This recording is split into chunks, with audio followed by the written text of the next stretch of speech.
Okay, Mazel Tov to all of you who are finishing Parashas Masechtas Menachos.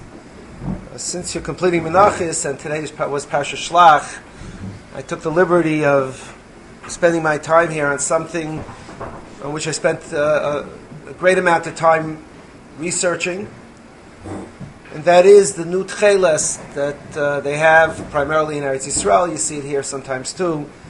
The chalazin, which they're identifying as a snail in the Murex family, and the feeling that might well be the techelet, the chalazin, and hence the techelet. I spent quite a bit of time being ma'ayin into the sugya, not to paskin for Klal Yisrael, just to know for myself what the likelihood is that this Murex snail is the chalazin. And after a lot of eon and effort and correspondence with those who are involved and their answers to me, I'd like to share with you my basic research into the Inyan and why I would say, my own opinion, Tamil Chamu could disagree. My opinion is, if there's a 50% chance it's the chalazin, we'd be mechuyev to use it. If there's a 10% chance, that would be called the mir hamotzoi, so then it would be a nice thing to use it. If there's less than a 10% chance, the halach is you're allowed to eat treifis, which is less than 10% chance it's treif, which is why we're not baidik for any type of treifis, which is less than 10%, a mir she'ena motzoi. And to be honest, as I'll try to explain to you, I don't think there's a 10% chance that it's correct. There's a 0% chance, in my opinion, that the Rambam held that this is the chalazin. The Gris Moshe, it's klar 100% that he did not hold it, that this is it. The Masham did not hold. And I'd like to explain to you where it comes from. The hanacha with which I began being ma'ayin into this sugya was that we don't paskin halachis for midrashim. You get a medrash or a Latin word which fits with an Arab word, which fits with a Balaz and Rashi. I never saw in Paiskim should paskin halachis based on these things. And the halach has to be paskin based on Shas Bavli. And for this to be the chalazin, it has to shtim, it has to possibly shtim, at least with every single Gemara in Shas Bavli. I'm talking about Pasha to Gemara. If there would be a tiyufta from one Gemara, it would be a tiyufta, it would be finished. There's zero chance that there's the chalazin. So I'd like to I made a list of the 8 Gemaras that talk about the chalazin. And I went through them with effort, and going through the svarim of those who produce the techelet and hold that it's correct, and learning what they wrote about it. I want to be magdim, that they're tremendous Talmidei Chachamim, and ernst the people. It's not a political thing. Some people, everything is political. But they're ernst the people, both in the yeshiva world and in the modern Orthodox world. It's more in the modern Orthodox world, but they have the Torah who feel that it's correct. And today I'd like to explain why I think it's a tos. And I have a letter that it was written to me to answer my tinus, and I think the letter itself, it concedes some of the points. But whatever time will permit, I'd like to share with you. I'd also like to be magdim that Kabbalistic ideas that the chalazin is gone forever has no place in halacha.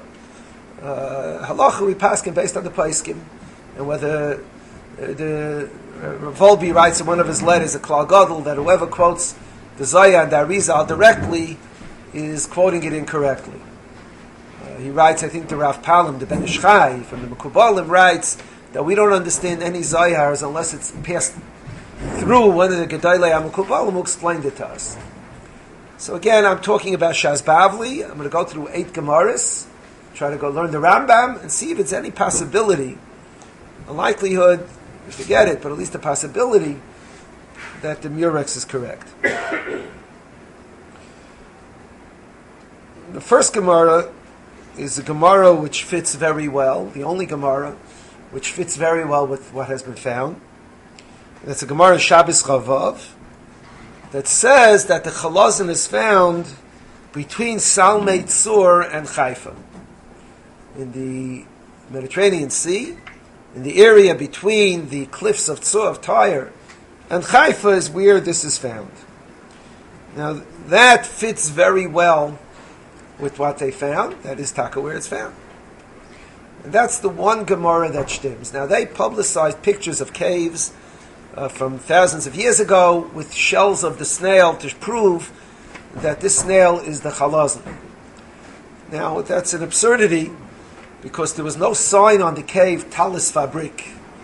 No indication, it's indication that you may die from these snails. Well, why did they may die from the snails? Question is, did they make it for tzitzis or did they make it for other things? So the pictures of the caves is just something to fool people. It has absolutely no bearing on whether it's the chalazon. But the fact is that it shtims well with the Gemara in Shabbos Chavav that says where it's located. After that, it's all downhill. The Gemara in Shabbos Daf Ayin Dalid says that the malacha of Kaisher Umatir, two of the Lamites malachas are tying and untying, the Kaisher Umatir were in the Beis Hamikdash, Shekein Tzidei Chalazin Kaisher Umatirin. That the Tzidei Chalazin would tie and untie. Of course, in the Midbar they didn't catch Chalazin. But it means they didn't plant anything either. They made the Mishkan within a very short period of time. But it means to make it, you would need a Kaishrei Chalazin. And Rashi says, Kol Rishtois Asuyin Ksharim Ksharim. The Rishonim consistently talk about nets, using nets to catch the Chalazin. Now immediately this is problematic. You use a net to catch something that flies in the air. So you need a net to catch it. Or something that swims in the water, you need a net to catch it. If there was a creature that crawls on the floor, you wanted to catch a creature that crawls on the floor, you would never use a net. Because a net is something you use to be able to pass through air or water. If somebody is trying to catch a mouse, I've never seen anybody use nets. And in fact, for the chalazin, the way chalazin is caught, baskets with bait are put in the bottom of the sea. The chalazin, which is a snail, the one that they're identifying as a snail, and that snail is a very slow-crawling creature. It crawls into the box to get its bait. And then you pull up the box and you have the chalazin. You don't have to use a box. You can use anything you want on the bottom of the sea. There's no reason in the world that anybody would use a net. Now, to this, I got the response they gave me was that, in fact, that the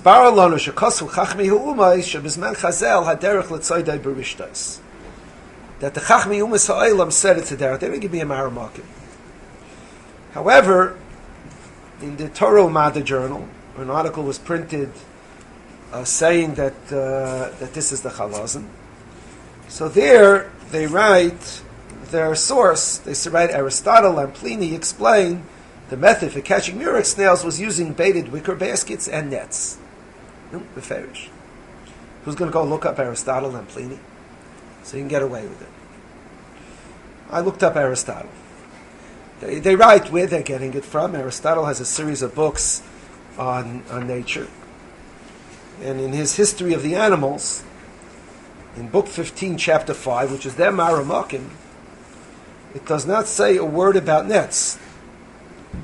The language, and this is a translation from Greek, it may not be a perfect translation, but it says the following. Fishermen in past times used not to lower creels or attach them to bait, so that very often the animal got dropped off in the pulling up. At present, however, they always attach a basket, so that if the animal fall off, it is not lost. If the animal falls off the bait. Then he explains the animal is more inclined to slip off the bait if it's full. If the animal is full, if it's empty, it's difficult to shake it off. There's no mention of any net in this whole chapter.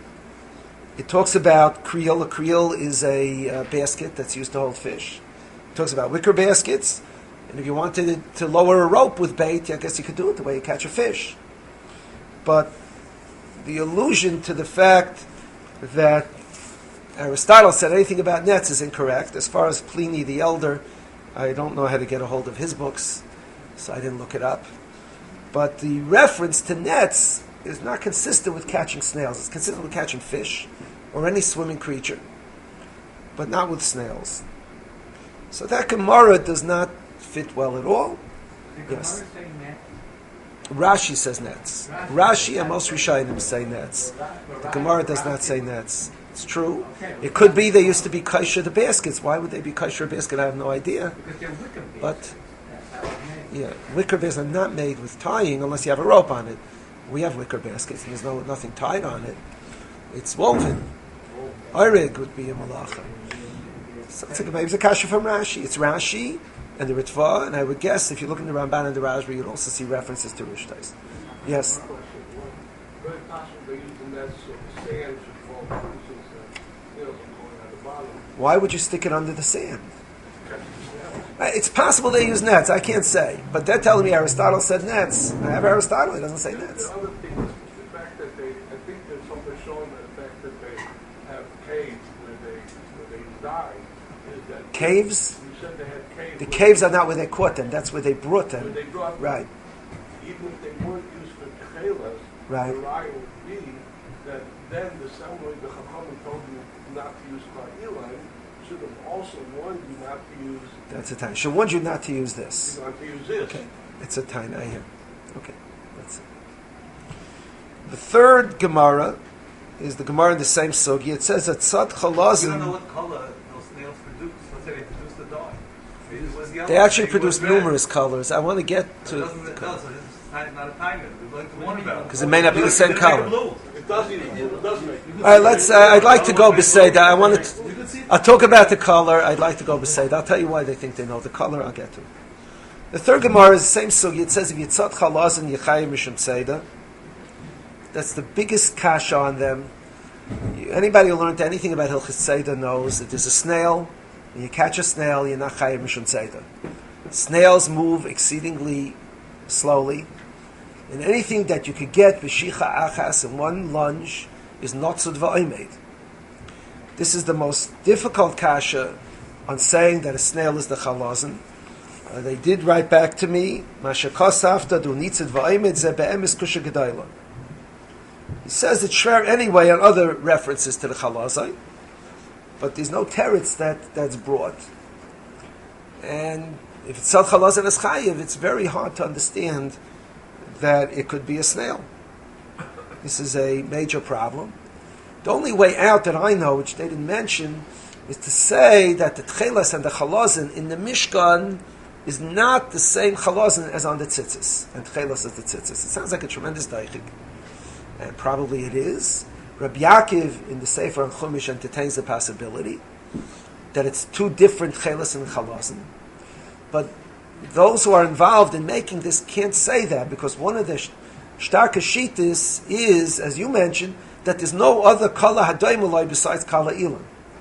So say that there were two chalazins that made things called techeles would not be something that they're nicha with. It's the only way I know to get out. You get out of both kashas from Masechta Shabbos, because then the techeles and the chalazin of the Mishkan was one. It was also chalazin, also techeles. Techeles and chalazin of the tzitzis was another. It's not nicha to anybody such a mahalach. But it's the only mahalach that I know to get out of the problem. So, not clearly, but he leaves room for such a thing. So 3 Gemaras I mentioned. The Shabbos Gemara Chavav, which is Taka, the location is what they say.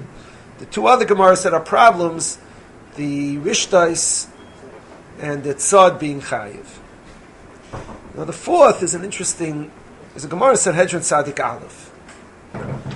It says that if someone goes up to a mountain, Ola Lahar, V'ra Shehayayim Ein Vayela Chalazin Echad, all he sees is one Chalazin.